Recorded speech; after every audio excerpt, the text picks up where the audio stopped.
अस्सलाम वालेकुम दोस्तों, my name is Saad Zubair Vora. I am from creation solution. आज आपके लिए बड़ी इंफॉर्मेटिव वीडियो लेकर आया हूँ जिसमें हम देखेंगे थ्री स्टेटमेंट मॉडल जो मैंने बनाया है, जिसमें हमारे पास हिस्टोरिकल डेटा है 2019 का, जिसकी बेसिस के ऊपर हमने अगले 5 सालों की फोरकास्टिंग की है और एक कंप्लीट मॉडल बनाया है जिसमें हमने इनकम स्टेटमेंट, बैलेंस शीट और कैश फ्लो स्टेटमेंट बनाई है। तो बेसिकली ये मॉडल का मैं आपको टूर कराता हूँ, जिसमें मैं बताता हूँ कि क्या क्या चीज़ें जो है वो मॉडल में इम्पॉर्टेंट है और कितनी कॉम्प्रिहेंसिव वर्किंग होती है, शेड्यूल्स बनते हैं, ठीक है, और डिफरेंट टाइप्स ऑफ वर्कशीट्स बनती हैं और डिफरेंट बेस्ट प्रैक्टिसेस फॉलो होती हैं, तब जाके एक कंप्लीट मॉडल बनता है।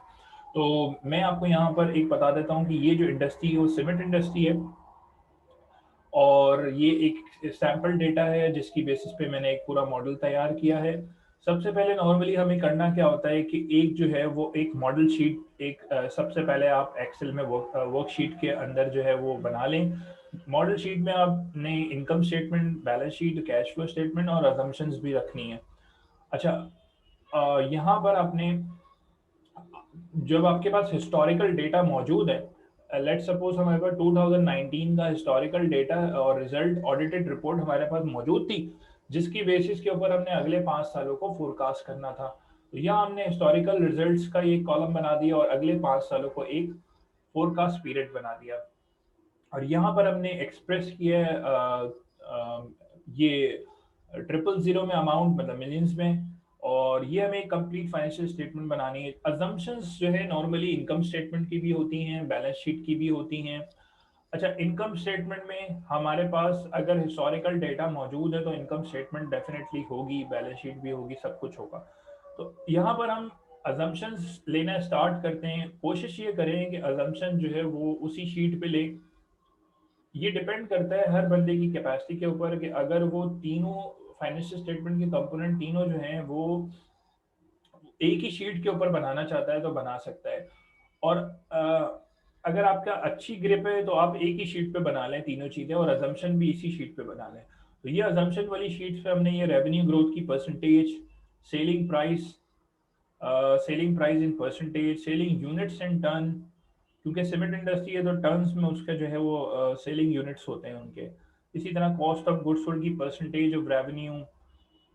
फिर डिफरेंट टाइप्स ऑफ अजम्पशंस लेते हुए सैलरीज क्या रहेंगी, wages, selling and distribution expense की परसेंटेज कितना इंक्रीज होगी, general and administrative expense percentage कितना इंक्रीज होगा, डेप्रिसिएशन की परसेंटेज ऑफ ओपनिंग बैलेंस और net book value, allocation of depreciation expenses. Definitely definitely हमारे पास एक डेप्रिसिएशन एक्सपेंस आता है तो हम उसको डिफरेंट हेड्स में एलोकेट करते हैं, कुछ कॉस्ट ऑफ रेवेन्यू में, कुछ सेलिंग एंड डिस्ट्रीब्यूशन में, कुछ जनरल में, कुछ इसी तरह एमोटाइजेशन आती है तो उसको भी हम डिस्ट्रीब्यूट कर, एमोटाइजेशन भी हम यहाँ पे उसको फोरकास्ट करते हैं। अदर इनकम्स हो गई, बैंक चार्जेस हो गए, कमीशन हो गई। इसके अलावा हमारे पास अगर बैलेंस शीट की कुछ अजम्पशंस हमें लेनी है कि हमारी फाइनेंस कॉस्ट कॉस्ट जो है वो परसेंटेज ऑफ आउटस्टैंडिंग लोन क्या रहेगा, डिविडेंड पेएबल क्या रहेगा हमारा। हर कंपनी की अलग अलग पॉलिसीज होती हैं डिविडेंड के हवाले से, फाइनेंसिंग के हवाले से। तो हम रीपेमेंट कितनी करेंगे लोन्स की। और अगर आप सऊदीया की बात करें तो सऊदीया में ज़कात का कॉन्सेप्ट है, तो वहाँ ज़कात की क्या परसेंटेज होगी, उसकी प्रोविजन की बुक करने की, कैपिटल एक्सपेंडिचर कैपेक्स कितना हम लेंगे। यहाँ पर दो दफ़ा ये डिविडेंड पेबल आ गया है। अच्छा, यहाँ पर हमारे पास आगे जाके नंबर ऑफ इक्विटी इशू, तो हमने ये अजम्पशन ली है कि हम कोई इक्विटी इशू नहीं करेंगे और कोई इंटेंजिबल एडिशंस नहीं होंगे, ठीक है। इसी इसी तरह हमने यहाँ पर इनकम स्टेटमेंट जो है वो बनाई है, जिसमें हमारे पास टर्नओवर आ रहा है, कॉस्ट ऑफ रेवेन्यू आ रहा है, फिर हमारे पास gross profit, expenses, finance cost, other income, net profit, expense आपने माइनस किया, देन नेट प्रॉफिट आपका आफ्टर ज़कात आ गया। अब यहाँ अगर आपके पास डेफिनेटली अगर आपका पाकिस्तान में कर रहे हैं आप, तो आप क्या करेंगे, आप फिर टैक्स माइनस करेंगे, क्योंकि ये सऊदी बेस्ड कंपनी का एक मॉडल सैंपल बेसिस पे मैंने बनाया था जिसमें ये कॉन्सेप्ट था।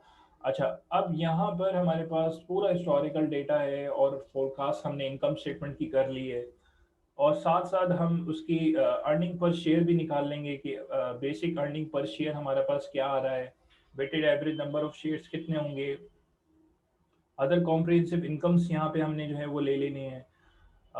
इसके अलावा हमारे पास जो बैलेंस शीट है, बैलेंस शीट हमारे पास इस तरह से non current assets, current assets और उसको फोरकास्ट कर किया हुआ है हमने। Equity, liability, share capital, statutory reserve, retained earning और non current liabilities, current liabilities. फिर चेक भी लगाना होता है कि बैलेंस शीट में हम चेक करते हैं कि आया हमारी इक्विटी और जो हमारी अकाउंटिंग की इक्वेशन होती है जैसे assets equal to liabilities plus equity, तो वो बैलेंस होना चाहिए, मतलब बैलेंस शीट आपकी टैली होनी चाहिए, टाई होनी चाहिए। तो यहाँ हमने चेक कर लिया कि अगर मेरी इक्विटी और एसेट्स बराबर है, मतलब assets equal to liabilities plus equity बराबर है, तो यहाँ पर हमने एक फॉर्मूला लगा दिया ताकि हम चेक कर सकें ये बैलेंस है या नहीं। तो ये 2484328 आ रहा है टोटल इक्विटी एंड लायबिलिटीज। इसी तरह आपके पास टोटल एसेट्स भी यही आ रहे हैं 2484328। तो यहाँ पे बैलेंस शीट चेक भी लगा लिया करें, ये बेस्ट प्रैक्टिसेस को फॉलो करते हुए बनाई गई है मॉडल जो है। इसमें कोशिश तो ये की गई है कि ज़्यादा से ज़्यादा बेस्ट प्रैक्टिसेस फॉलो हों। अच्छा, फिर हम यहाँ पर आगे चलेंगे तो कैश फ्लो स्टेटमेंट्स हैं जिसमें operating activities, financing activities, investing activities, ये सब के सब यहाँ पर हमने लिस्ट डाउन की हुई हैं और प्रॉपरली एक कंप्लीट मॉडल बना हुआ है और कैश एंड कैश इक्विवेलेंट भी हमारे पास आ रहा है। मगर ये मॉडल जो आपको नज़र आ रहा है ये बहुत ऐसा लग रहा है कि यार ये तो बहुत सिंपल सा है, मगर डेफिनेटली आपकी वर्किंग इसके पीछे और इसका जो शेड्यूल्स है, इसकी जो शेड्यूल्स हैं वो ज़्यादा इम्पॉर्टेंट होते हैं, जिसकी बेसिस के ऊपर ये मॉडल बनता है या जो वर्किंग्स होती हैं बैक एंड पे। तो मैंने क्या किया है कि मैंने बहुत इस पे डिफरेंट टाइप्स ऑफ शेड्यूल्स और वर्किंग्स बनाई हैं। जैसे statement of changes in equity में हमारे पास क्या चेंज आ रहा है, तो उसके ऊपर मैंने एक सेपरेट शीट क्रिएट कर दी है, ठीक है, जिसमें मैंने सपोर्टिंग शेड्यूल्स में 2019 के हिस्टोरिकल डेटा रखा है और उसको अगले 5 सालों में फोरकास्ट किया है। तो ये मेरी क्या statement of changes in equity में क्या पोजीशन रहेगी, कैपिटल में स्टैट्यूटरी रिजर्व क्या रहेगा, ओपनिंग क्या था, ट्रांसफर क्या हुआ, रिटेन अर्निंग, रिटेन अर्निंग के बारे में हमारे पास क्या पोजीशन है, net profit, dividend, statutory reserve, comprehensive income, director remuneration, year adjustments करने के बाद ये हमारे पास एक complete statement of changes in equity की हमारे पास शेड्यूल बन गया, सपोर्टिंग शेड्यूल। इसी तरह हमने कॉस्ट ऑफ रेवेन्यू का एक कंप्लीट अलग से सेपरेट शीट बनाई। अच्छा, होता क्या है कि हम लोग क्या करते हैं, जब statement of changes in equity की मैंने शीट बनाई तो अब बैलेंस शीट में मैंने यहाँ से लिंक कराना है। ये जो बैलेंस शीट जो मॉडल के अंदर है, तो अगर मिसाल के तौर पे मैं आपको दिखाता हूँ कि यहाँ बैलेंस शीट में अगर शेयर कैपिटल आ रहा है, शेयर कैपिटल यहाँ पर देख लेते हैं कहाँ पर है, ये आ रहा है शेयर कैपिटल। तो अब ये शेयर कैपिटल आपको वहां से लिंक कराना पड़ेगा, ठीक है। स्टैट्यूटरी रिजर्व है तो ये भी आपको यहाँ आपको वहां से लिंक कराने पड़ेंगे, ये ऊपर लिंक आ रहे हैं, ठीक है। और इसी तरह यहाँ पे रिटेन अर्निंग है तो आपको वहां से लिंक कराना पड़ेगा। तो इसका मतलब यहाँ जो डाटा आ रहा है मॉडल के अंदर वो डिफरेंट शेड्यूल से आ रहा है। अच्छा, शेड्यूल बनाने से हमें फायदा ये होता है कि हमारे पास एक एक मेन वर्किंग भी होती है और एक सपोर्टिंग शेड्यूल्स भी होते हैं, तो उससे हमें बहुत ज़्यादा फायदा होता है मॉडल बनाने में। ये मैं भी आप लोगों को रिकमेंड यही करूंगा कि हमेशा डिफरेंट वर्किंग शेड्यूल्स बना लिया करें, जिसकी बेसिस के ऊपर फिर बैलेंस शीट, कैश फ्लो और इनकम स्टेटमेंट को लिंक कराया करें। अब ये कॉस्ट ऑफ रेवेन्यू के मैंने अलग से यहाँ पर मेरे पास डिफरेंट हेड्स बने हुए हैं।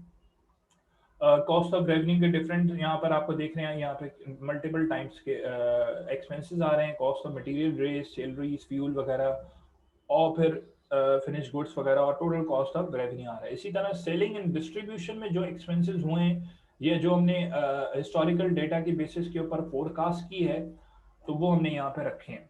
तो इसमें देखें एक पैटर्न नजर आ रहा है आपको, लेआउट एंड प्रेजेंटेशन बड़ी आपकी इंपॉर्टेंट होती है।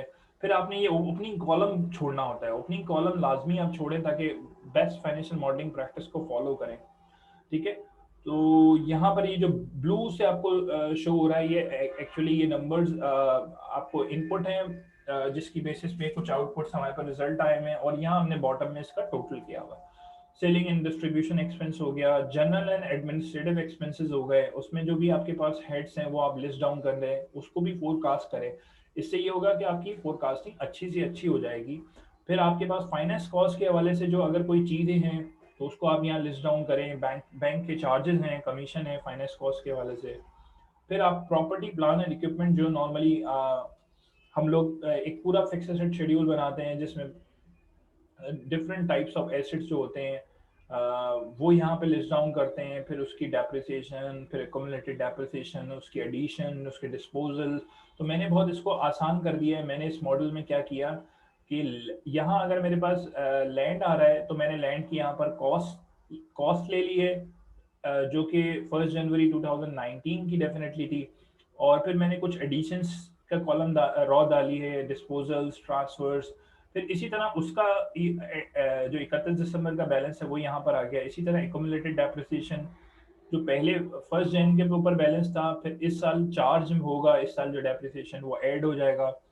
और कोई अगर डिस्पोजल है तो जिसकी वजह से डेप्रिसिएशन कम हुआ है तो फिर वो माइनस करने के बाद हमारे पास जो टोटल आएगा 31 दिसंबर पे, ईयर एंड पे, वो यहाँ आ जाएगा। और then net book value, opening और क्लोजिंग आपकी नेट बुक वैल्यू आ गई। ये एक पूरा अच्छा स्ट्रक्चर इसलिए है क्योंकि एक तो लोग क्या करते हैं कि एक कॉलम्स बना लेते हैं और डिफरेंट टाइप्स ऑफ, मगर इसमें क्या है कि हमारे पास सेपरेशन भी है, फोरकास्टिंग भी है, और डिफरेंट। इसी तरह मैंने लैंड के साथ साथ अब लीज, लैंड लीज का बनाया, राइट ऑफ यूज एसेट।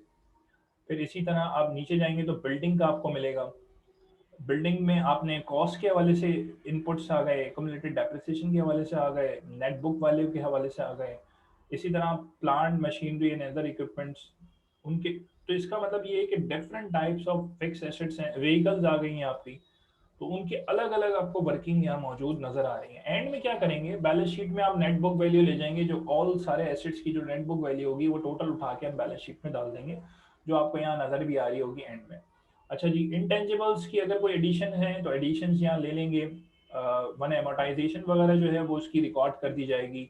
और अगले 5 सालों को फोरकास्ट भी कर लिया। फिर मैंने इसको लिंक कराना है, जहाँ जहाँ ये चीज़ें लिंक होंगी, एमोटाइजेशन वगैरह और ये सारी चीज़ें। फिर store spare parts and loose tools, इसके बारे में भी हमने देख लिया। और स्टॉक एंड ट्रेड यहाँ स्टॉक एंड ट्रेड भी हम यहाँ लेंगे, जिसमें रॉ मटेरियल, फिनिश गुड्स और वर्किंग प्रोसेस वगैरह आ गया। Payments and other receivables, cash and cash equivalent, provision for employees terminal benefits. यहाँ पे क्या आता है कि एक आईएफआरएस के तहत जो है हमने provision for employees terminal benefits को रिकॉर्ड किया है, जिसमें सर्विस कॉस्ट है, इंटरेस्ट एक्सपेंस, इंटरेस्ट कॉस्ट है, ठीक है, बेनिफिट्स क्या पेड किए हैं, वो सारी चीज़ें करने के। अच्छा, इसको हमने अलग से इसलिए रिकॉर्ड किया कि हमारे पास एक कंप्लीट वर्किंग भी आ जाए। अगर आपने शेड्यूल्स देने चाहें तो आप लिंक भी करा इसको वहाँ से लिंक भी करा दें, और यहाँ पे एक हाइपर लिंक क्रिएट कर दें, ताकि ये सारी शीट्स आपको जो है आसानी से। लीज के हवाले से मैंने एक सेपरेट शीट बनाई है, जिसमें हमारे पास करंट पोर्शन क्या है लीज ऑब्लिगेशन का, नॉन करंट पोर्शन क्या है। करंट पोर्शन मतलब जो विद इन अ 1 ईयर पे करना है, या नॉन करंट पोर्शन जो आफ्टर द 1 ईयर आपको लाइबिलिटी है आपकी। फिर आपने लीज पेमेंट्स कितनी करेंगे, जो उसके हवाले से इंटरेस्ट एक्सपेंस है, ये नेट प्रेजेंट वैल्यूज हैं। इसी तरह लॉन्ग टर्म फाइनेंसिंग, अगर आपने बैंक से कोई बड़ा लोन लिया हुआ है, लॉन्ग टर्म फाइनेंसिंग की हुई है, तो उसमें कुछ प्रिंसिपल अमाउंट होगी, कुछ मार्कअप होगा, कुछ आपकी लॉन्ग टर्म लाइबिलिटी होगी, कुछ करंट लाइबिलिटी होगी। तो इस तरह करके आप एक पूरा शेड्यूल बना सकते हैं, और ये बहुत कॉम्प्रिहेंसिव वर्किंग इसमें हमने कर दी है। अच्छा, ये हमारे पास प्रोविजन पर ज़कात हमने रिकॉर्ड किया, एक्रूड एंड अदर पेबल्स के हवाले से हमने यहाँ पर रिकॉर्ड कर दिया। तो बेसिकली एक ऑडिटेड रिपोर्ट मेरे पास थी 2019 की, जिसकी बेसिस के ऊपर मैंने एक नेक्स्ट 5 ईयर को फोरकास्ट किया, शेड्यूल्स बना लिए एक दफ़ा। अगर आपने, तो फिर मॉडल बनाना आपके लिए मुश्किल नहीं होगा, क्योंकि मॉडल में तो आपने लिंक कराना है। जो जो चीज़ें इनकम स्टेटमेंट से रिलेटेड है उनको इनकम स्टेटमेंट से लिंक करा दें, जो बैलेंस शीट से है जो बैलेंस शीट से करा दें, और कैश फ्लो से तो कैश फ्लो से करा दें। अच्छा, कुछ अजम्पशंस ऐसी होती हैं जो हमें केस स्टडी को देखकर, सिनेरियो को देख के ली जा रही हैं। कुछ ऐसी अजम्पशंस होती हैं जो हमें खुद भी लेनी पड़ती हैं, क्योंकि हमें क्लियर नहीं होता मॉडल में, हमें कुछ अजम्पशंस लेनी पड़ती हैं। जो जो अजम्पशंस लें वो यहाँ लिस्ट डाउन कर दें। I hope you have enjoyed this video. Kindly share to your friends and colleague. Thank you very much. अल्लाह हाफिज़।